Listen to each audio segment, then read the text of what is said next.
Good morning बच्चों। आज का हमारा नया पाठ है पानी रे पानी, पाठ 16। पानी रे पानी व्हाट इज, क्या मतलब पानी का पानी। पानी तो आपने देखा होगा लेसन में। हम इस लेसन में ये जानेंगे, इस लेसन के अकॉर्डिंग, कि पानी कहाँ से आता है, हमें पानी की बचत कैसे करनी चाहिए, पानी हमारे लिए क्यों उपयोगी होता है। पानी तो आप सब लोगों ने देखा, उसका यूज भी आप लोग जानते हैं, पर इतना कुछ करने के बाद भी क्या हम पानी को बचा रहे हैं, साफ कर रहे हैं, तो हम क्या करना चाहिए, ये लेसन हमको इसकी नॉलेज देता है। समझते हैं कहाँ से आता है हमारा पानी और फिर कहाँ चला जाता है हमारा पानी। ये जनरली सब बच्चों के मन में क्वेश्चन आता है, कहाँ से आ रहा। अब ये तो पता है जैसे आसमान से बारिश हो रही है तो पानी आ रहा, वो दिखता है, लेकिन उसके बाद फिर पानी जो हमारा बहता है कहाँ चला जाता है। छोटे बच्चे भी इस चीज़ को सोचते, बड़े भी, तो इसके बारे में पता चलता है। हमने कभी इस बारे में कुछ सोचा है? सोचा तो नहीं होगा शायद, पर इस बारे में पढ़ा जरूर है। भूगोल की किताब पढ़ते समय जल चक्र जैसी बातें हमें बताई जाती हैं। एक सुंदर सा चित्र भी होता है इस पाठ के साथ। सूरज, समुद्र और बादल, हवा, धरती, फिर बरसात की बूंदें और लो, फिर बहती हुई एक नदी और उसके किनारे बसा हमारा घर, गांव या शहर। चित्र के दूसरे भाग में यही नदी अपने चारों तरफ का पानी लेकर उसी समुद्र में मिलती दिखती है। चित्र में कुछ तीर भी बने रहते हैं। समुद्र से उठी हुई भाप बादल बनकर पानी में बदलती है और फिर इन तीरों के सहारे जल की यात्रा एक तरफ से शुरू होकर समुद्र में वापस मिल जाती है। जल चक्र पूरा हो जाता है। तो इसमें ये कह रहे हैं कि हमने इस बारे में सोचा जरूर नहीं होगा, लेकिन अपनी बुक्स में सब पढ़ा जरूर है। वाटर सर्कल के रूप में, जल चक्र के रूप में आपने बुक में, साइंस की बुक में एक देखा होगा कि पानी को किस तरीके से नदी से पानी भाप बन के ऊपर की तरफ उठता है, फिर वहां से वो बादल बनता है, बादल से फिर वर्षा का बूंद बन करके वापस नीचे आकर के उसी धरती पर नदियों में वापस मिल जाता है।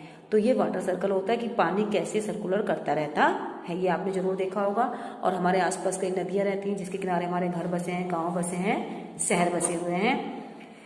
तो ये आपको जल चक्र के बारे में बताया। अगर आपने नहीं देखा तो आप आज अपनी नोटबुक में देखिए या अपनी बुक देखिए, या अपने अगर आपकी बुक में नहीं है तो अपने किसी बड़े भाई बहन की बुक में भी इसको देख सकते हैं।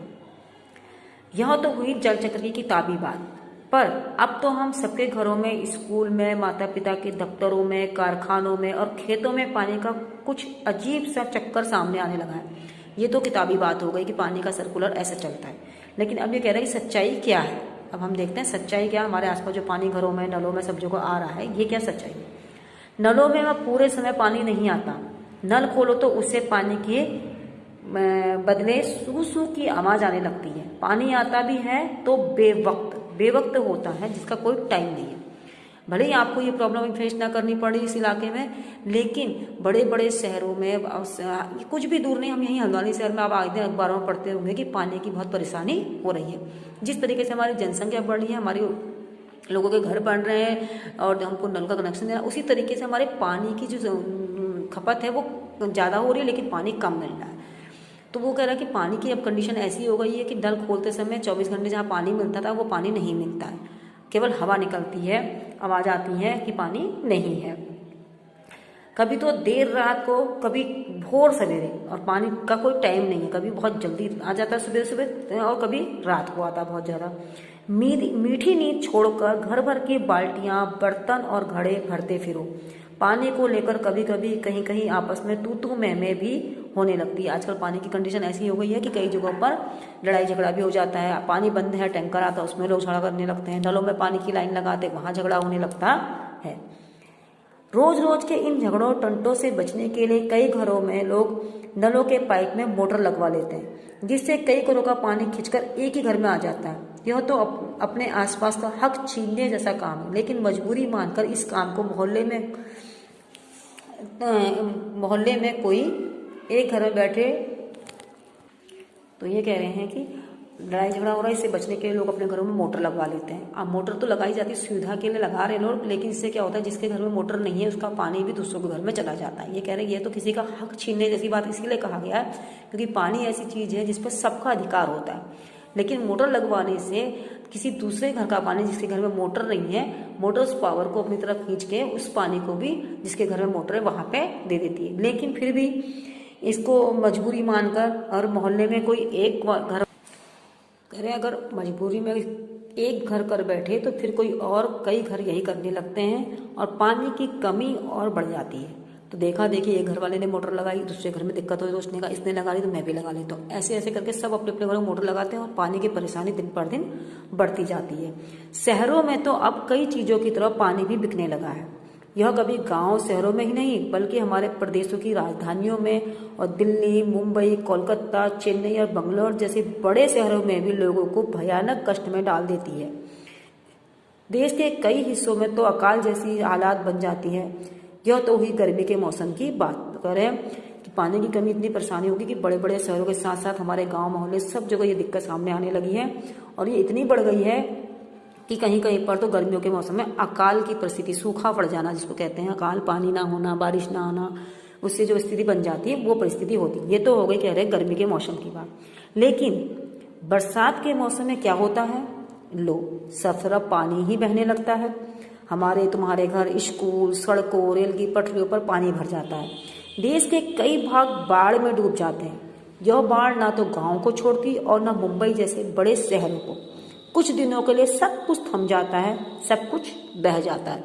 लेकिन बरसातों में इसका उल्टा हो जाता है कि इतनी बारिश होती है कि चारों तरफ पानी ही पानी दिखाई देने लगता है। बड़े शहर हो, मुंबई जैसा शहर हो या छोटे से गाँव ही क्यों ना हो, चारों तरफ पानी पानी बिखरने लगता है। वो जब जब जब चारों तरफ पानी होता है, शहर गांव सब डूबने लगते हैं तो वो बाढ़ की परिस्थिति कहलाती है, उसे बाढ़ कहते हैं। ये हालात हमें बताते हैं कि पानी का बेहद कम हो जाना और पानी का बेहद ज़्यादा हो जाना, यानी अकाल और बाढ़।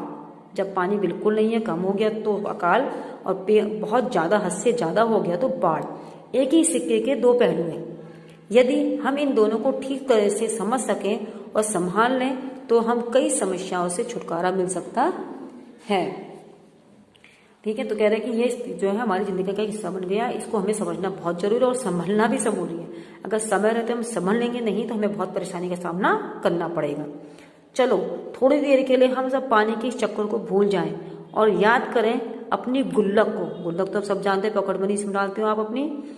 जब भी हमें कोई पैसा देता, हम खुश होकर दौड़कर उसे झट से अपनी गुल्लक में डाल देते हैं। ये तो आप सब लोग करते ही होंगे ऐसा।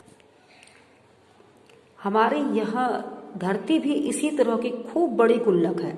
मिट्टी की बनी इस विशाल गुल्लक में प्रकृति वर्षा के मौसम में खूब पानी बरसाती है। तब रुपयों से भी कई गुना कीमती इस वर्षा को हम इस बड़ी गुल्लक में जमा कर लेना चाहिए। हमारे गांव में, शहर में जो छोटे बड़े तालाब, झील आदि हैं, वे धरती की गुल्लक में पानी भरने का काम करते हैं। इनमें जमा पानी धरती जमीन के नीचे छिपे जल के भंडार में धीरे धीरे रिसकर, छन कर जा मिलता है। इससे हमारा भूजल भंडार समृद्ध होता जाता है। पानी का यह खजाना हमें दिखता नहीं, लेकिन इसी खजाने से हम बरसात का मौसम बीत जाने के बाद पूरे साल भर तक अपने उपयोग के लिए घर में, खेतों में, पाठशाला में पानी निकाल सकते हैं। तो ये समझा रहे कि पानी का चक्र बच्चों को समझाया कि जैसे आप गुल्लक में पैसा डालते हो, धीरे धीरे एक छेद होता है उसमें, और अपना उसमें से पैसा डालते हो तो गुल्लक भर जाती है आपकी। और ये धरती भी उसी तरीके की गुल्लक है पानी का भंडार भरने के लिए।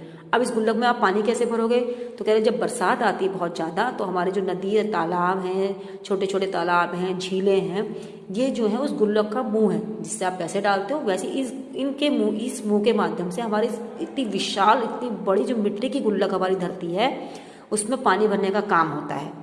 और ये जल जो है वर्षा का धीरे धीरे इनमें जा करके इसके रास्ते नीचे से रिस करके, तो धरती के नीचे हमारा भूजल होता है। तो भूजल धरती के सबसे नीचे जो पानी होता है, जो हम साल भर यूज करते हैं, वहीं से निकल के आता है बेटा पानी हमारे पास। हमारे आपने देखा ट्यूबवेल से पानी निकालते हो, हैंडपंप से पानी का यूज करते हो, सारा पानी हम धरती के नीचे से ही खींचते हैं और वही पानी को हम साल भर तक अपनी जिंदगी में यूज करते हैं। लेकिन अगर ये पानी धरती के नीचे ही कम हो जाएगा, वहां से ही पानी निकलने का दर नहीं मिलेगी हमको, तो हमारे पास पानी कहाँ से आएगा। और वहां पानी भरता है बारिश के माध्यम से। तो वर्षा का पानी रिस करके मिट्टियों के में से छन छन के नीचे तक पहुंचता है, और वो भंडार हमारा अगर भरा रहेगा तो फिर हमें पानी की परेशानी नहीं होगी। लेकिन दिक्कत कहाँ आती है, परेशानी कहाँ से होती है, बारिश तो रोज आती है, तो वो भंडार क्यों खाली हो रहा है, ये हमको बता रहे हैं। लेकिन एक दौर ऐसा भी आया, दौर माने होता समय, जब हम लोग इस छिपे खजाने का महत्व भूल गए और जमीन के लालच में हमने अपने तालाबों को कचरे से पाटना माने भर देना, भर कर समतल बना दिया है। कचरे से वो भर के जो ऐसे छोटे मोटे हमारे मुंह हैं गुल्लक के, नदी तालाब, उनको से कह रहे हैं कि हमने भर दिया। देखते ही देखते इन सारे पर तो कहीं मकान, कहीं बाजार, स्टेडियम और सिनेमा आदि खड़ी हो गए। यानी कि छोटे छोटे तालाब, नदी जो है हमारी, इनको तो हमने बिल्कुल अपने फायदे के लिए बंद कर दिया। जब गुल्लक का मुंह ही बंद हो जाएगा तो उसके अंदर पानी तो जाएगा नहीं। यानी पैसा आप अगर बंद गुल्लक लाओगे बाहर करके से मुंह नहीं खुला होगा तो पैसा कैसे डालोगे। तो इसी वजह से ये सब जब हमने धीरे धीरे सब बंद कर दिया और पानी जो है वो ऊपर के वापस से उड़ जाता है। इसीलिए हमारी जो नीचे का धरती का जल है वो कम होता जा रहा है।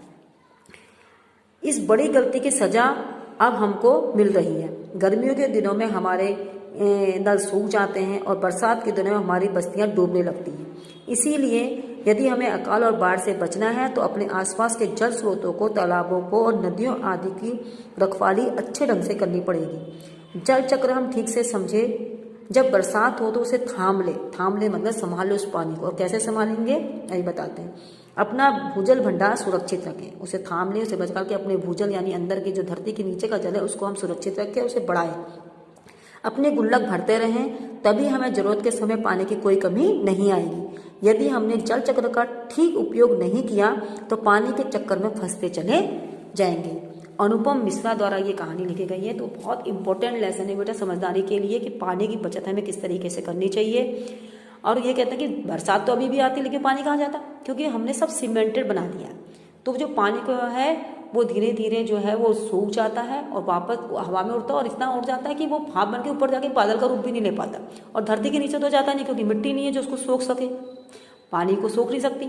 और उसी वजह से वो प्लेसन सब कुछ बहते हुए बाढ़ का रूप भी, बाढ़ की हमारी समस्या इसीलिए बढ़ रही है। पेड़ पौधे हमने काट दिए हैं जो मिट्टी को बांधे रखते हैं, उसकी पानी को सोख सकते हैं, वो हमारे पास है नहीं। तो ये समस्या इसलिए हम बढ़ गई है। इसके लिए अगर हम अभी नहीं सुधरे तो आने वाला समय बहुत भयानक हो सकता है। यही छोटे से कॉलम में आपको ब्लू वाला जो आपका बॉक्स बना हुआ है, यहाँ पे एक बात लिखी, इसको भी समझ लेते हैं। हक की बात।